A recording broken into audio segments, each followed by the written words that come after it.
Telugu cinema ఇండస్ట్రీలో junior NTR తనదైన రీతిలో సత్తా చాటుకుంటూ ముందుకు సాగుతున్నాడు. గత సంవత్సరం దేవరా సినిమాతో మంచి విజయాన్ని అందుకున్న ఆయన ఈ సినిమాతో 500 కోట్ల కలెక్షన్లు రాబట్టడంతో తనకంటూ ఒక సెపరేట్ ఐడెంటిటీని క్రియేట్ చేసుకున్నాడు.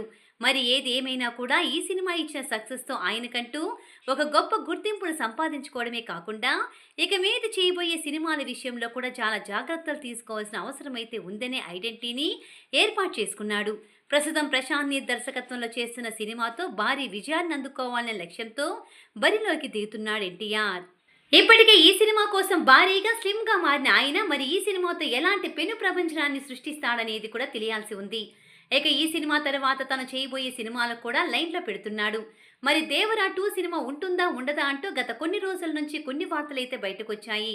వాటన్నిటికీ చెక్ పెడుతూ ఆయన దేవరా 2 సినిమా ఉంటుందని చాలా స్ట్రాంగ్గా చెప్పాడు. దాంతో దేవరా 2 సినిమా మీద భారీ హైప్ అయితే క్రియేట్ అయ్యింది. మరి తను అనుకున్నట్టుగానే భారీ విజయాలతో తనకంటూ ఒక ఐడెంటిటీని క్రియేట్ చేసుకుంటాడా లేదా అనేది తెలియాలంటే మాత్రం రాబోయే సినిమాలతో భారీ సక్సెస్లను సాధించాల్సిన అవసరం అయితే ఉంది. ఇక ప్రశాంత్ నీల్ సినిమా మీద ఆయన భారీ ఆశలు పెట్టుకున్నాడు.